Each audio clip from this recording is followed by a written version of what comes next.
174면입니다. 요한복음 15장 17절부터 25절까지입니다. 우리 한 절씩 읽겠습니다.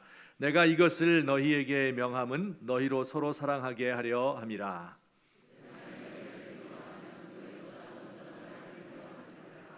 너희가 세상에 속하였으면 세상이 자기의 것을 사랑할 것이나 너희는 세상에 속한 자가 아니요 도리어 내가 너희를 세상에서 택하였기 때문에 세상이 너희를 미워하느니라.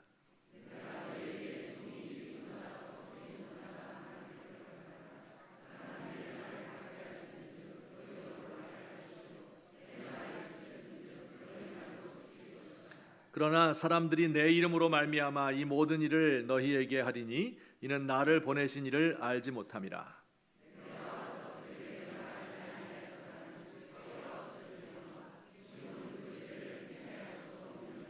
나를 미워하는 자는 또 내 아버지를 미워하느니라.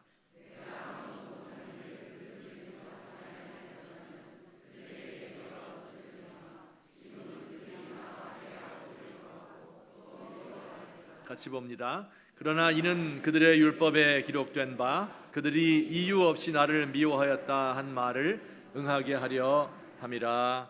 아멘. 오늘 이 시간에는 세상과의 불화라는 제목으로 하나님의 말씀을 증거하고자 합니다. 세상이 예수 믿는 사람들, 우리 주님을 따르는 사람들을 미워할 것이다.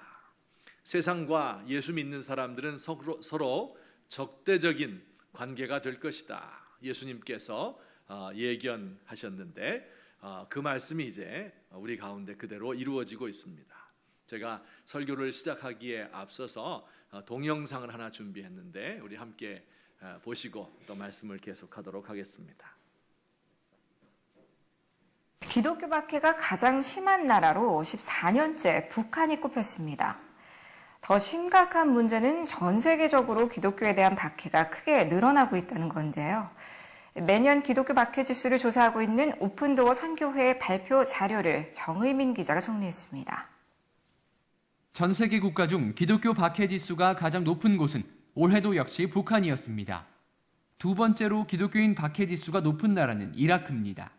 시아나 순니 그런 쪽에서도 많이 여러 청도도 있었고 그래서 그 안에 있는 박해들도 많았지만 IS로 인해서 3-4배 더 오르지 않았을까 싶어요. 한 3-4%? 낮은 그 퍼센테이지에서도 기독교인들 자체 영향력이 참 많이 더 약해지는 건. 세 번째로 박해 지수가 높은 곳은 89점인 에리트리아이며 아프가니스탄과 시리아가 각각 88점과 87점으로 그 뒤를 이었습니다.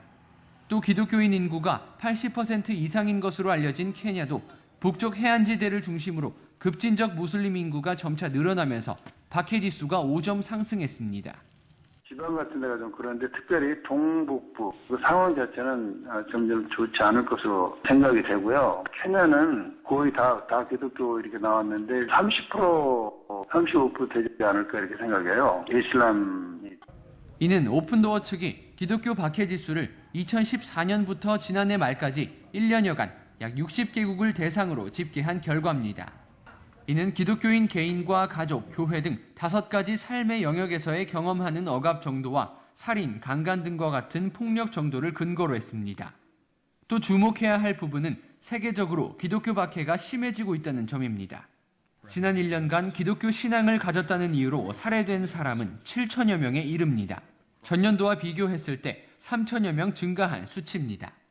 이 조사에는 북한과 시리아, 이라크 등 정확한 기록을 알 수 없는 나라들은 제외된 수치로 실제 사망자 수는 훨씬 더 많을 것으로 추정됩니다.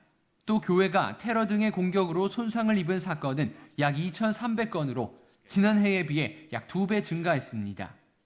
이 같은 현상의 주된 원인으로는 이슬람 극단주의가 있으며 그 밖에도 종교적 국수주의, 독재주의 때문인 것으로 오픈도어 측은 분석했습니다.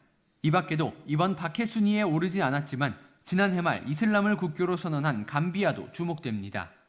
온건 정치를 펼쳐왔던 아흐아자메 대통령이 이슬람을 국교로 선언함과 동시에 자국 기독교 권리를 존중할 것이라고 밝혀 당장의 어려움은 없을 것으로 보입니다.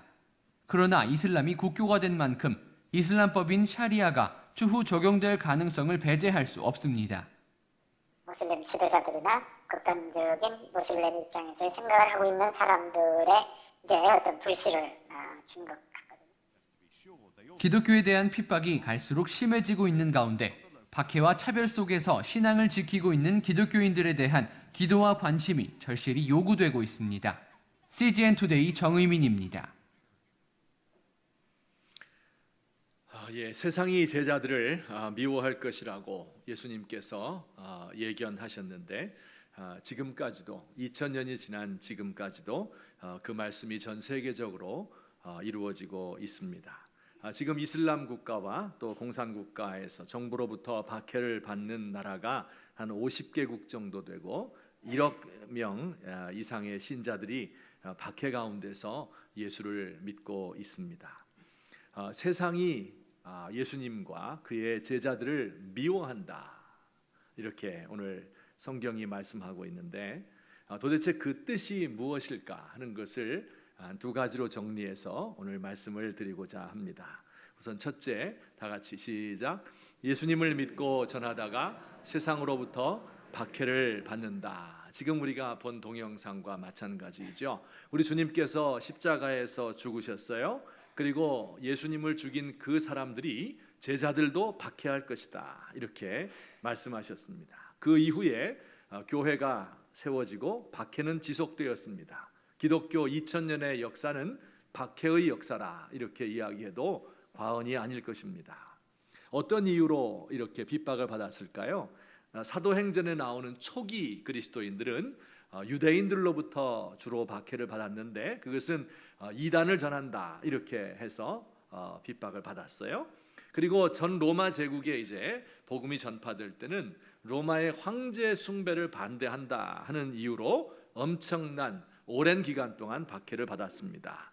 약 250년에 걸쳐서 로마의 10대 박해라고 이야기합니다. 그 첫 번째는 네로 황제에게 박해를 받았죠. 로마시를 불태우고 그 죄를 기독교인들에게 뒤집어 씌운 이 네로 황제입니다. 두 번째 큰 박해가 도미티안 황제의 박해인데 그것은 바로 지금 우리가 공부하고 있는 요한복음 또 요한계시록 이런 성경이 쓰여질 때 사도 요한이 있었거든요. 그때 이제 로마 제국의 황제였습니다. 그도 역시 신자들을 잡아 가두고 강제로 이교 신앙을 믿으라 하고 고문을 하고 죽였습니다. 그리스도인들이 공민권이 박탈당해서 지하 무덤에서 햇빛을 보지 못하고 일생 동안 살아가야 되는 그런 때도 있었습니다. 이렇게 250년 동안 박해가 지속되다가 313년에 와서 콘스탄틴 대제라는 로마의 황제가 밀라노 칙령 이것을 선포함으로 박해가 종식되고 기독교가 자율화되었습니다. 그리고 마침내 기독교가 로마의 국교가 되었습니다. 자, 이제 기독교가 로마의 국교가 되었으니까 박해가 없어졌을까요? 그렇지 않습니다. 기독교가 전 세계적으로 전파되는 과정에서 선교사들을 보내었는데 그들이 역시 복음을 전하다가 순교를 당했습니다. 우리나라에도 기독교가 전파된 이후 한 2천여 명의 로마 가톨릭 순교자들과 조상 제사를 지내지 않는다 해서 순교를 당했죠. 또 개신교에서도 신사참배를 반대하고 공산주의와 대립을 하여서 2,000명 가량의 순교자가 나오게 되었습니다. 20세기 문명의 세기가 되었으니까 이제는 기독교 박해가 사라졌겠지, 이렇게 생각을 하십니까? 그렇지 않습니다. 20세기는 이전에 있던 어느 시대보다도 더 기독교 박해가 강해서 그 한 세기 동안에 2,600만 명이 죽음을 당했습니다. 공산주의자들이 소련에서 혹은 이 중국에서 굉장히 많은 사람들이 죽음을 당했고요. 또 이슬람교와 힌두교 등이 기독교인들을 박해해서 많은 순교자가 나왔습니다.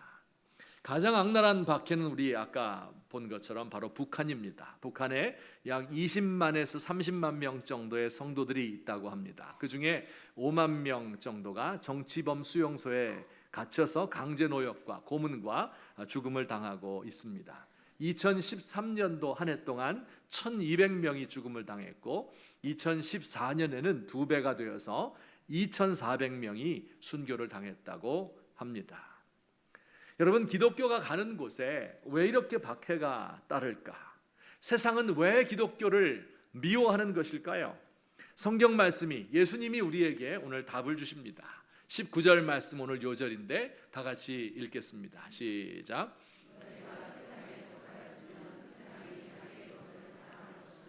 너희는 세상에 속한 자가 아니요 도리어 내가 너희를 세상에서 택하였기 때문에 세상이 너희를 미워하느니라, 이렇게 말씀하죠. 우리 요한복음 15장에서는 우리가 예수님께 붙어있다 이렇게 말씀드렸죠. 또 지난주에는 우리가 예수님의 택함을 받은 친구라고 말씀드렸습니다. 이 친구라고 하는 것이 밥 같이 먹고 영화 같이 보고 서로 대화하는 이런 친구가 아니라고 이야기했죠. 예수님의 부하로 택함을 받아서 그의 왕궁에서 함께 정사를 논하는 왕실의 내각으로 부름받았다, 왕의 친구다, 그런 뜻입니다. 당연히 왕과 함께 정치적인 명운을 같이 하는 사람들입니다. 우리 예수님께서 우리들에게 하나님 나라의 비밀을 가르쳐 주셨고 함께 동역하는 사이가 된 것입니다. 그러니 예수님을 십자가에 못 박아 죽였던 그 세력들이 예수님을 따르는 사람들을 가만히 놓아둘 리가 없는 것입니다. 우리 예수님께서 이 세상에 빛으로 오셔서 환하게 빛을 비추어 주었습니다. 사람들이 그에게로 몰려들었습니다. 하지만 어떤 사람들은 빛을 싫어하고 어둠에 그대로 살기를 원했습니다. 이 사람들은 예수님을 싫어한 거죠. 빛이신 예수님을 싫어했어요. 이 세상에서 죄를 지으며 행복하게 살던 사람들, 불의의 이익을 탐하는 사람들, 다른 이들을 억압하는 사람들, 자신의 신념과 삶의 방식이 최고라고 생각하는 이 사람들, 하나님 없이 사는 사람들이 예수님을 싫어하기 마련입니다.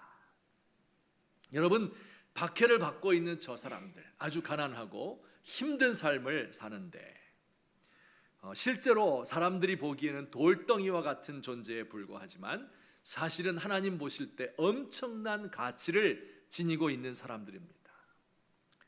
여러분, 저 그리스도인들이야말로 다이아몬드 원석과 같은 존재들입니다. 우리처럼 이렇게 편안한 가운데서 예수 믿으면서도 조금만 어려우면 내가 세상 고난을 다 당하는 것처럼 이야기하고 불평하는 사람들과는 다릅니다. 우리 주님께서 가장 기뻐하는 사람들, 주님과 함께 고난을 당하는 사람들입니다. 우리가 저들을 위해서 함께 기도해야 되는 것은 물론이고 언젠가는 우리도 박해 가운데 들어갈 수 있다 하는 것을 기억하고 준비해야 될 것입니다. 제가 늘 생각합니다. 과연 우리의 생명과 재산이 예수 믿는 것 때문에 위협을 받게 될 때 우리가 믿음을 지킬 수 있을 것인가?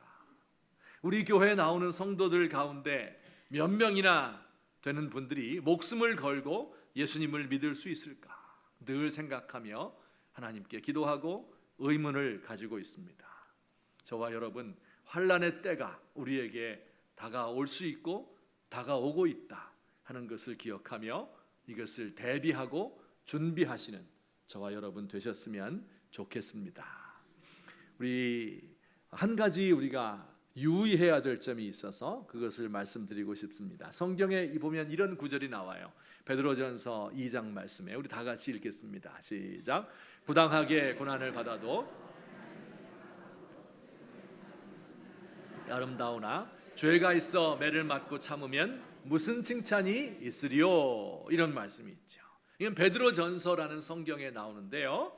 베드로전서는 이 예수 믿는 사람들이 극심한 고난 가운데 있을 때 하나님이 베드로를 통해서 성도들에게 주신 말씀입니다.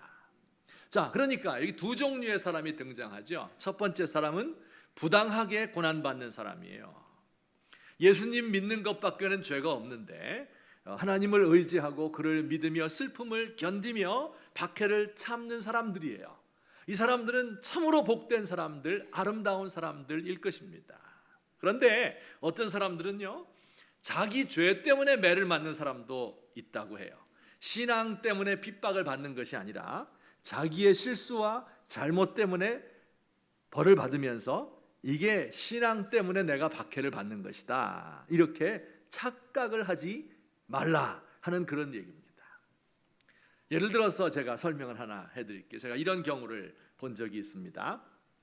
자, 홀로 된 지 오래된 여인 어머니와 외아들이 사는 집이 있었습니다. 때가 되어서 이제 아들이 장가를 들었죠. 여기 뭐 예상할 수 있겠죠. 사랑과 전쟁이 시작되는 겁니다. 시어머니와 며느리 사이에 갈등이 생기게 되었어요. 이 어머니는 야, 내가 이거 어떻게 키운 아들인데 하면서 아들을 뺏긴 것 같아서 늘 가슴 한구석이 서운하지요. 또 며느리는 우리 어머니가 너무 우리 부부 생활에 간섭을 하는 것 같아. 그래서 싫어했어요. 그런데 시어머니는 예수를 믿지 않고 옛날부터 미신을 섬기던 사람이었고, 며느리는 예수님을 잘 믿는 가정 출신입니다. 그 어머니는 이 며느리가 미우니까 발뒤꿈치가 계란처럼 생겨서 밉다. 근데 예수 믿는 것도 별로 좋지 않은 거예요. 근데 또 며느리는 어머니를 별로 안 좋아하는데 게다가 막 미신을 섬기고 뭐 남편 팬티에다가 부적 같은 거 집어넣어 놓고 막 이러니까 막 싫은 거예요. 그래서 이제 갈등 가운데 있다가 이 어머니가 며느리에게 몇 마디 안 좋은 소리를 했겠죠. 그러니까 이 며느리가 생각하는 거예요. 이 우상을 섬기는 어머니가 예수 믿는 나를 박해하는구나. 하나님의 사람, 자신이 하나님의 사람인데 내가 의를 위해서 지금 핍박을 받고 있구나. 이렇게 생각을 하는 거지요. 여러분 정말 그럴까요? 이게 정말 예수님 때문에 부당하게 받는 고난일까요?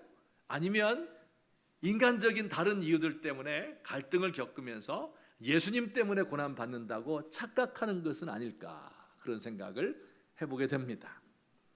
우리 예수 믿는 사람들이 때로 회사에서 따돌림을 받는 경우가 있습니다. 정말 정의롭게 살려고 부정한 것을 거부하다가, 아니면 이 회사의 회식 문화가 너무 지저분해 이 술집에서 막 여자들 데리고 이렇게 하는 것을 싫어하다가 어려움을 겪는 사람도 있을 거예요. 그런데 어떤 사람들은 일을 잘 안 하는 거예요. 능률이 안 올라요. 다른 사람들 그런데 야근해야 되는데 혼자 교회 간다 해서 일주일에 막 3번 4번 가는 거예요. 그래서 따돌림 받는 경우도 있죠. 그래 놓고 내가 예수 믿기 때문에 이렇게 고난당한다, 이렇게 착각하지는 않아야 되겠다 하는 이야기입니다. 때로 교회 생활하다 보면 그런 분들도 있을 수 있어요. 아주 충성스러운 분인데 성격에 문제가 있는 겁니다. 사람들이 그를 안 좋아하고 꺼려요. 그런데 가만히 보니까 어느새 자신이 따돌림 당하고 있는 것 같아요. 그래서 자신을 돌아보는 대신에 교회가 사랑이 없다, 이게 타락을 했기 때문에, 그래서 내가 지금 박해를 받고 있다, 이렇게 생각을 하죠. 여러분, 이런 마음을 가리켜서 순교자 콤플렉스라 이렇게 부릅니다. 자신이 이제 순교자처럼 실제로 엄청 고난을 받는 것처럼 생각을 하는 이런 경우가 되겠습니다. 좀 넓게 보아도 이런 일들이 이제 있는데요. 세뮤얼 헌팅턴이라는 하버드 대학 교수가 1996년에 책을 냈는데 문명의 충돌이라는 아주 유명한 책을 썼습니다. 오늘날 세계의 움직임을 다 볼 수 있게 해주는 대작, 역작을 썼어요. 무슨 책이라고요? 문명의 충돌. 이 20년 전에 썼잖아요. 지금 2016년이니까. 그런데 20년 동안 그가 그 책에서 예상한 대로 세상이 그대로 돌아가고 있는 것을 볼 수 있어요. 그래서 지금 아주 빛을 발하는 이런 책인데, 그 내용이 되게 어려운데요. 이걸 간단히 요약하면 이렇습니다. 20세기는 냉전 시대라고 보통 부르지요. 미국을 중심으로 한 자유민주주의와 소련을 중심으로 한 공산주의가 서로 적대적이었어요. 이데올로기 때문에 서로 전쟁을 하고 싸웠고, 우리 한국 전쟁도 바로 그것 때문에 다투게 되었고, 남과 북이 그것 때문에 갈라진 것이죠. 그런데 20세기가 끝나갈 무렵에 베를린 장벽이 무너지고 소련이 붕괴되면서 이제는 공산주의가 완전히 무너진 거예요. 그리고 자유민주주의가 승리를 거둔 겁니다. 그래서 이제는 세상에 평화가 오고 모든 세상 사람들이 이제 미국을 필두로 해서 그렇게 자라가면 되겠다, 사람들이 그렇게 생각을 했는데, 웬걸 그 이후로도 지난 20년 동안 전쟁이 그친 때가 있었습니까? 세상은 계속해서 전쟁이 있고 갈등이 있고 혼란이 계속되는 거예요. 세뮤얼 헌팅턴이 이렇게 이야기를 했어요. 냉전 시대, 즉 자유민주주의와 공산주의가 서로 대결하던 시대는 끝났지만 이제는 새로운 시대가 왔으니 그것이 바로 문명의 충돌 시대가 왔다. 이렇게 이야기를 했습니다. 이 세상에는 10개의 큰 문명권들이 있는데 그들 간의 전쟁과 갈등이 그치지 않을 것이다. 이렇게 이야기를 했습니다. 그 10개의 문명 가운데 가장 대표적인 것이 바로 서구 기독교 문명과 이슬람 문명의 대결입니다. 근데 이 문명이라고 하는 것은 그 한 나라 혹은 한 사회 안에 역사가 깊죠. 언어가 다르죠. 문화와 전통이 각각 다릅니다. 그리고 그 모든 것의 핵심 속에는 종교가 자리 잡고 있어요. 그러니까 지금 미국을 중심으로 한 서구 기독교 사회와 또 이슬람 세계가 서로 다투고 있는데 사실은 이 둘이 문명들, 큰 거대한 문명들 사이의 전쟁이라는 거예요. 그러고 보니까 과연 과거 한 20년 동안의 전쟁을 살펴보면 걸프전과 이라크전을 비롯한 서방 세계와 아랍권 사이의 전쟁은 자신들의 문명을 지키기 위한, 그리고 자신들의 경제를 지키고 권력을 더 넓히기 위한 전쟁이었던 것이죠. 근데 그 각 문명의 중심 속에 종교가 있다 보니까 아랍 사람들은, 이슬람 사람들은 어떻게 생각해요?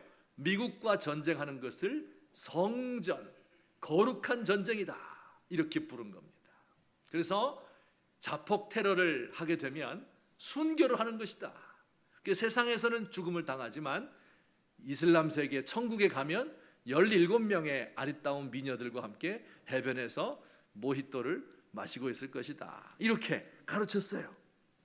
자, 그런데 이번에는 미국인들도 그 전쟁이 마치 기독교라는 종교와 이슬람이라는 종교 사이의 전쟁이라고 생각을 하는 거예요. 저도 미국에 있을 때도 그랬고 많은 미국 사람들을 만나보니 실제로 하나님이 우리 편이고 저 악마의 세계와 우린 싸운다 이렇게 마음을 가지고 있었어요. 그리고 기독교가 역시 이슬람 세계로부터 박해를 받는다고 믿고 있는 것입니다. 여러분, 하지만 잘 보시면 이 두 문명 간의 다툼은 서로 다른 문명, 문화와 언어가 다르고 전통이 다른 이 두 문명이 권력을 취하고 자신의 경제를 더 확장시켜 가기 위한 방법의 전쟁이고요. 기독교와는 별로 관계가 없는 것이에요. 여러분, 우리 예수님이 언제 전쟁을 일으키라고 했습니까? 칼로 일어난 사람은 칼로 망한다고 이야기했어요. 이런 식으로 기독교를 수호하고 전파하는 것을 우리 예수님은 원하지 않습니다. 무력이 아닌 십자가를 지고 고난당하는 방식으로만 복음이 전파되기 때문에 그렇습니다. 여러분, 이렇게 해서 이슬람권의 복음 전파가 더 어려워졌고 지금 대부분의 고난을 받는 1억 명의 사람들이 무슬림들에 의해서, 이슬람권에 사는 사람들에 의해서 고통을 받고 있는 이런 결과를 낳게 된 것입니다. 오늘 우리가 하나님 앞에서 기도할 때 우리가 이런 분별력을 주십시오. 내가 정말 고난을 당하는 것이 우리 주님의 이름 때문에 고난을 당하는 것인지, 주의 뜻을 행하려다가 고난을 당하는 것인지, 아니면 다른 이유 때문에 고난을 당하는데 내가 주님 때문에 고난 당한다고 착각하고 있는 것인지, 이것을 깊이 생각해 보아야 할 것입니다. 우리 이런 문제들 때문에 지금도 고통 가운데 있는 1억 명이나 되는 전 세계에 흩어져 있는 신자들, 특별히 우리의 조국 일부인 이 북한에 있는 성도들, 그 고통 가운데서 늘 기도하며 오히려 남한의 교회를 걱정하고 있는 저들을 위해서 우리도 함께 기도해야 할 것입니다. 더욱이 우리에게도 이와 같은 고통의 때가 있을지라도 끝까지 우리 주님을 놓지 않고 내 목숨을 내어 걸고 복음을 지킬 것입니다. 결심하시는 오늘 이 아침 되시기를 예수님의 이름으로 축원합니다. 두 번째, 세상이 우리와 적대적이다 하는 말은 두 번째 또 다른 의미가 있습니다. 우리 같이 읽겠습니다. 시작.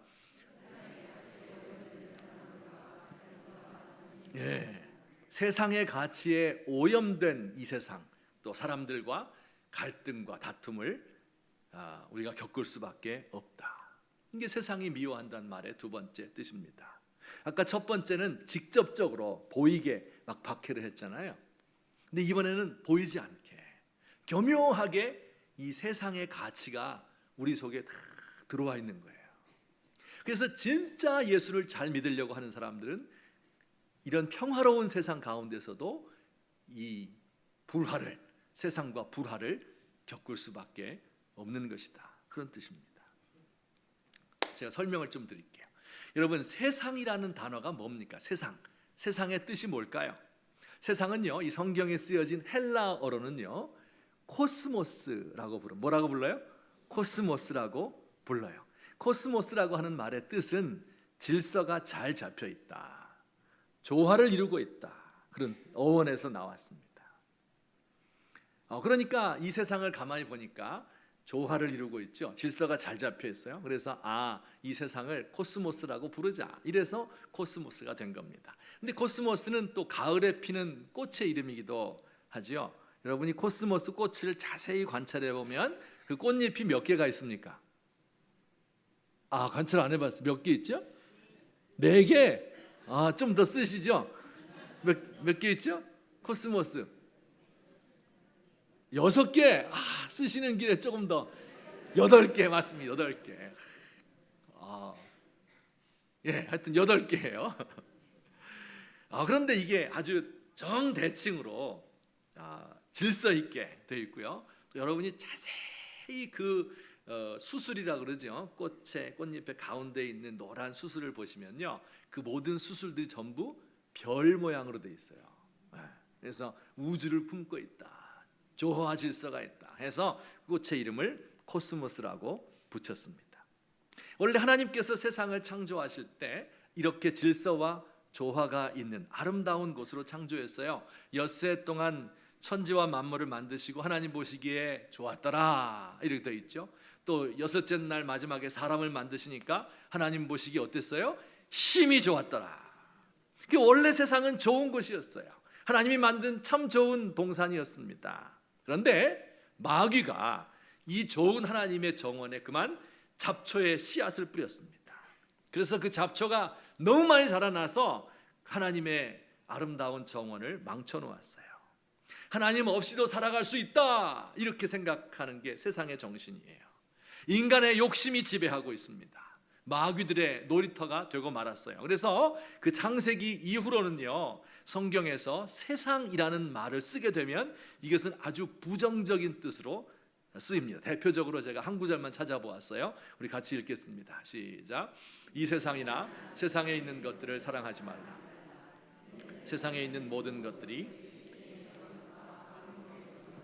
이생의 자랑이니 다 아버지께로부터 온 것이 아니요 세상으로부터 온 것이라. 그렇죠? 세상이 아주 부정적으로 쓰였죠. 이 세상이나 그 세상에 있는 것들을 사랑하면 안 돼. 이건 아버지께로부터 온 것이 아니고 마귀에게서부터 온 것, 정욕에서부터 온 것이다, 이렇게 설명하고 있습니다. 자, 그러니 하나님에게서부터 온 사람, 하나님을 사랑하는 사람들은 이 세상에 대해서 거부감을 느낄 수밖에 없어요. 세상의 가치를 따라서 사는 속물적인 사람, 돈만 바라고 쾌락만 추구하는 그런 사람을 보면요, 식상합니다. 마음이 괴로워요. 세상이 주는 좋은 것들이 많잖아요. 그러나 이것들이 다 우리의 말초적인 감각만을 기쁘게 해주는 것이기 때문에 거기서 우리는 만족을 찾지 못합니다. 세상적인 가치관을 가지고 이것을 강요하는 사람들과는 불화를 겪을 수밖에 없어요. 그리스도인들은 세상을 판단하고 세상은 그리스도인들을 미워하게 되어 있는 것입니다. 그리고 우리 주님께서 이렇게 말씀하셨어요. 아까 읽었던 19절 다 같이 시작. 너희가 세상에 속하였으면 자기의 것을 사랑할 것이나 너희는 세상에 속한 자가 아니요 도리어 내가 너희를 세상에서 택하였기 때문에 세상이 너희를 미워하느니라. 그렇죠? 예수님께서 세상에서부터 우리를 택하셨기 때문에, 세상에 속한 자가 아니기 때문에 세상과 불화를 가지게 됩니다. 자, 그런데 문제는 우리 예수 믿는 사람들도, 저와 여러분들도요, 이 세상 속에 살다 보니까 세상의 그 잘못된 가치관, 그 마귀가 뿌려놓은 그 잡초 있잖아요. 그게 우리 속에서도 막 자라나고 있는 거예요. 우리 속에 은근히 들어와 있는 겁니다. 지금 뭐 세상이 우리를 막 대놓고 핍박하진 않잖아요. 그런데 은근히 우리 속에 들어와 있습니다. 제가 좀 생각을 해보았어요. 우리 지능지수, IQ도 있고 또 뭐 감성지수도 있고 코스닥 지수도 있고 막 지수들이 많은데 세속화 지수는 없는 것 같아요. 그래서 제가 어저께 깊은 생각 끝에 세속화 지수를 만들었어요. 이건 독창적이며 저작권이 있는 겁니다. 10가지 물음인데요. 제가 여러분께 물어볼게요. OX로 대답을 하시면 돼요. 5가 점수가 높으면 10개 중에 점수가 높으면 세상을 사랑하는 거예요, 여러분이. 그 점수가 낮으면 하나님을 사랑하는 겁니다. 자, 1번. 드라마와 스포츠 중계를 볼 때는 깊이 몰입하여 시간 가는 줄 모르는데 예배 시간은 더디 가는 것 같아 자꾸 시계를 본다. 1번이에요. 이게 O인지 X인지 이거를 속에 생각을 하셔야 돼요. 지금 쓰세요. 2번. 자기를 위하여 돈을 쓸 때는 주저하지 않지만 다른 사람을 위하여 돈을 쓸 때는 심사숙고한다. 3번. 거울을 볼 때마다 자신의 미모에 감탄하거나 아니면 못생긴 부분에 대하여 콤플렉스를 느낀다. 4번. 나보다 학벌이 좋은 사람을 보면 주눅이 들고 나보다 못한 사람을 보면 괜히 그를 무시하게 된다. 5번. 삶에 문제가 생기면 하나님을 찾고 기도하기보다 의사, 변호사, 은행과 힘 있는 사람을 찾는다. 6번. 사람들에게 무시를 당하면 분하여 잠이 오지 않는데 한국교회가 욕을 먹으면 같이 욕한다. 7번. 다른 사람의 자녀가 대학에 잘 들어가고 취업 잘 되고 결혼해서 잘 나간다 하는 이야기를 들으면 부러워하지만 신앙이 좋다고 말하면 부럽다고 말하긴 하지만 진심으로 부러워하지는 않는다. 8번. 전문직에 종사해서 돈을 많이 벌던 사람이 일을 포기하고 신학교에 간다고 하면 어이구 왜 그랬대 하며 안타까운 마음이 든다. 9번. 몸에 좋다는 약은 다 찾아 먹으면서 구약과 신약은 먹지 않는다. 10번. 예수님의 재림이 빨리 왔으면 좋겠다는 생각 혹은 빨리 죽어 예수님을 만나고 싶다는 생각은 전혀 들지 않고 99세까지 팔팔하게 살고 싶다. 10개. 세속화 지수 몇 점입니까? 7점 넘는 사람 손 들어보세요. 하나님의 사랑 아주 멀어져 있는 분들이에요. 5점 넘으면 벌써 이게 경계를 해야 됩니다. 저 몇 점이냐고 물어보지 마세요.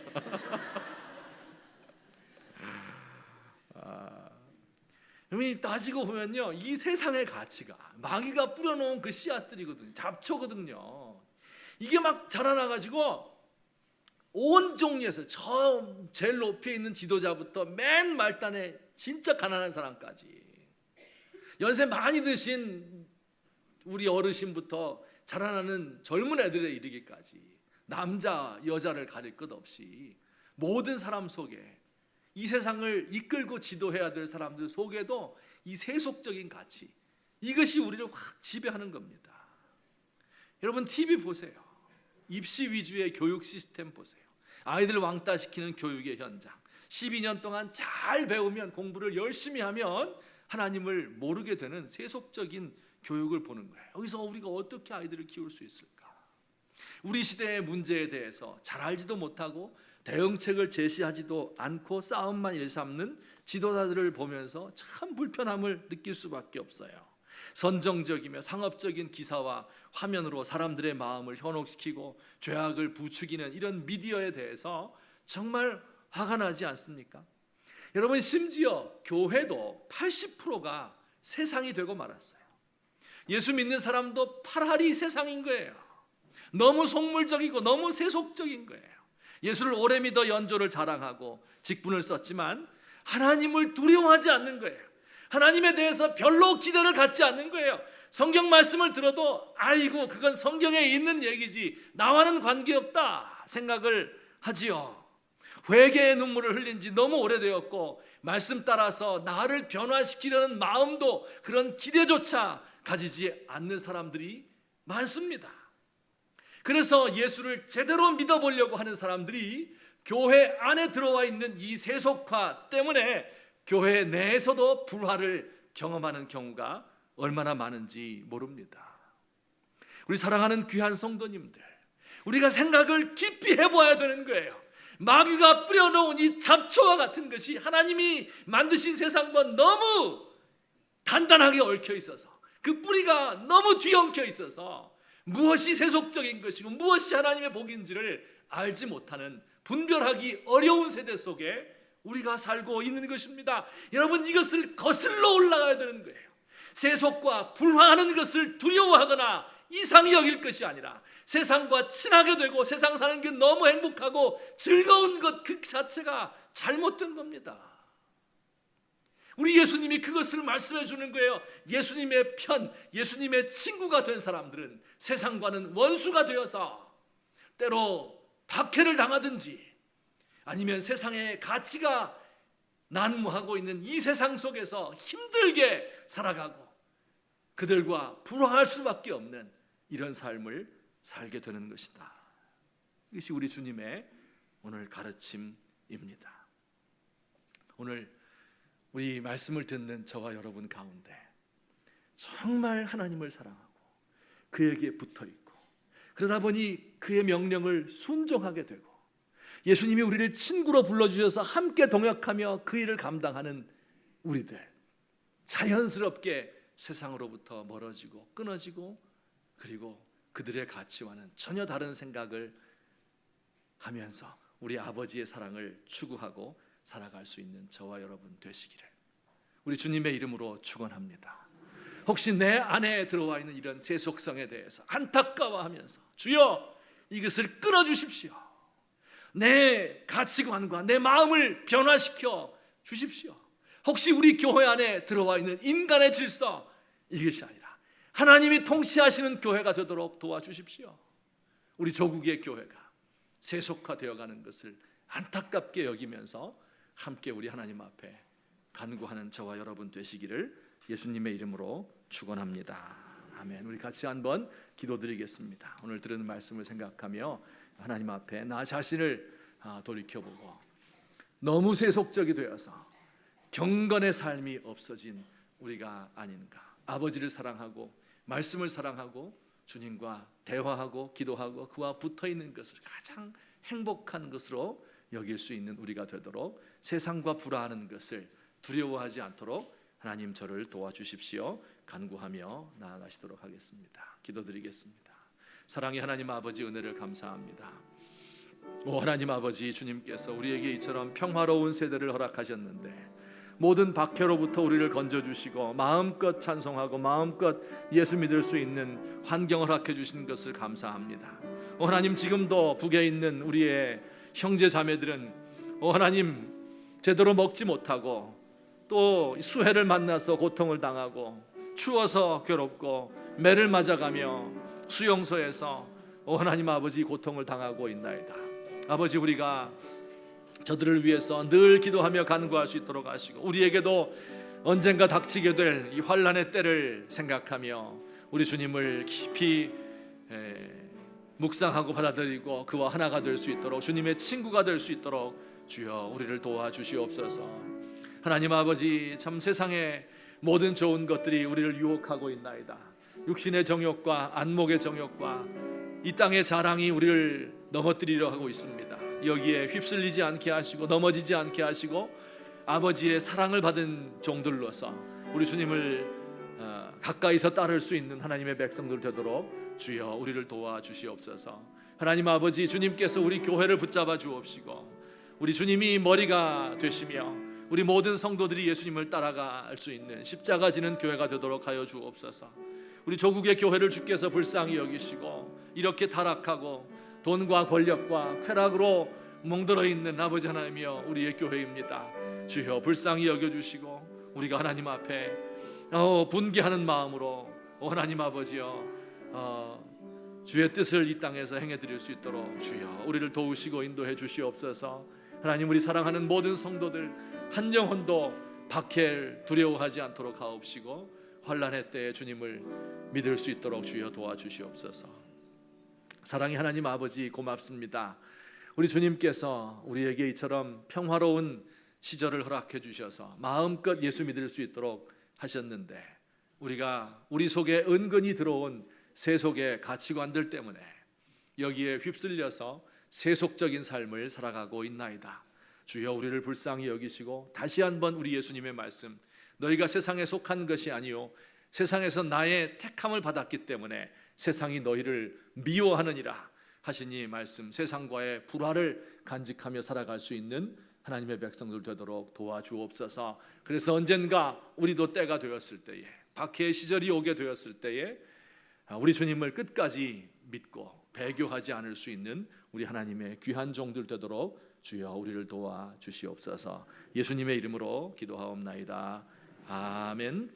우리 이 시간에 찬송할 때요, 복음성가 주님 뜻대로 살기로 했네, 주님 뜻대로 살기로 했네, 뒤돌아서지 않겠네, 이 세상 사람 날 몰라줘도 뒤돌아서지 않겠네, 세상 등지고 십자가 보내, 세상 등지고 십자가 보내.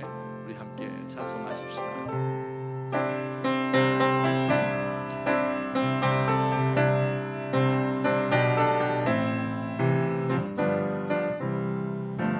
주님 뜻대로 살기로 했네, 주님 뜻대로 살기로 했네, 주님 뜻대로 살기로 했네, 뒤돌아서지 않겠네.